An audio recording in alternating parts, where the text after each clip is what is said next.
Capable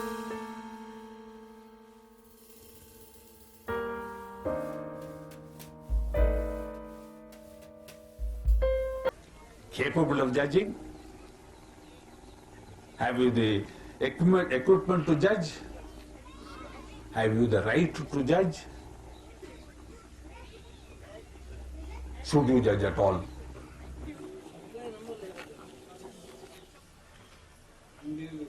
It seems a strong human tendency to hold on to the past, to worship and glorify events which time has left behind long ago. We make idols, museums, to fulfill our need for security and to hide our lack of faith in the absolute, here and now. That is why a living master is so essential, to shake us out of our mummification. He is beyond all duality. In my master's life, very definitely I have found this. Because he was on the knife edge. One moment he was sick, but the next moment he was healthy. At 2 o'clock he is lying in his bed, groaning with pain, and the people are rushing around looking for medicine and doctors. At 2:30 he is in his rickshaw going to the ashram. Nobody would believe. See? A skeptical man would think this man is putting on an act. He is working when he is asleep, and apparently idle when he is awake, when he should be doing something, sitting on the easy chair with his knees drawn up to his chin, smoking. He had no money, but he fed everybody who came to his house. He had no knowledge. He was only 5th or 6th class, as he used to say, but he could answer any question anybody put to him. He had never studied anything, but he could quote from, for instance, Patanjali. Where did he get it? So you see, when we are at that stage, between this and this, we are in effect above both. When we are above both, we have access to anything that we want. When you are flying in a helicopter, you can see so many things on the ground, but if you are on the ground, you can see only what is in front of you. So really they are not, between anything. They are above the opposites. No, to be above the opposites, I cannot cling to one of the opposites and say I don't want the other. I will be a wise man but not a fool. I will be intelligent but not stupid. I will be rich but not poor. I will be healthy but not sick. I will be beautiful but not ugly. You cannot say these things, because unless you give up both, you are stuck in this world of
are there today.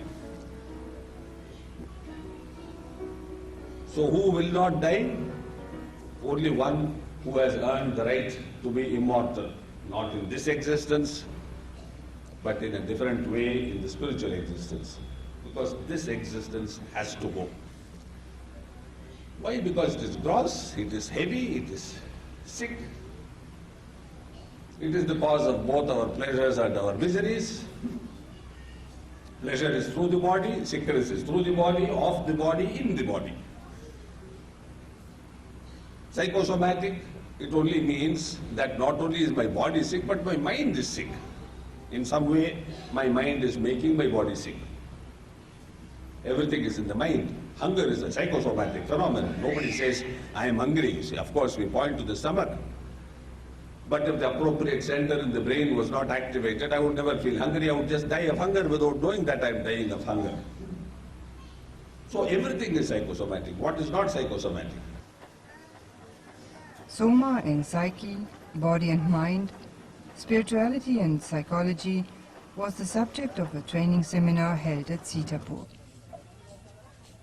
Being a Raja Yoga system which aims at regulating the mind, Saj Marg has a very profound psychological impact on those who follow it seriously. We create in another person what he is by our thought. If I say this man is my enemy, he becomes my enemy. If I say I don't trust this fellow, he can never be trusted, at least not by me, because I have bred the idea of mistrust in him. With every thought, we sow the seeds of enmity, of dissonance, of destruction. Therefore, the message of Babuji, to think positive thoughts, don't have negative thoughts. All are friends. आध्यात्मिक साधना जो करते हैं उसके कारण जो तब्दीली आप अंदर ले आते हैं आध्यात्मिक जीवन में अपने इसमें यहाँ दिल के परिवर्तन में, वो बाहर अगर अपने बर्ताव में रिफ्लेक्शन नहीं आएगा तो वो बेकार है। हम कहेंगे सहज मार्ग का नाम का महत्व का प्रभाव तभी हम मानेंगे जब लोग कहेंगे हमें साथ ले चलो। With life and death, I think we can say like this too, because Ferdinand Bullimeyer, a Swiss preceptor and psychologist, was invited to speak. He tried to link up modern psychiatry and psychotherapy with the ancient systems of meditation like Zen, Sufism, Taoism, and of course Saj Marg. the process also.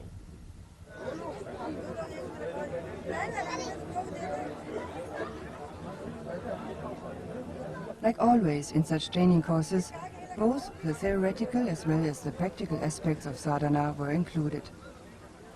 The session of questions and answers turned out to be the very highlight of this seminar. Questions from disciple to master, who is the ultimate psychologist. I have always found work corrects our moods and normalizes it. Whenever people come with depression and things like that, my first advice is go for a long walk.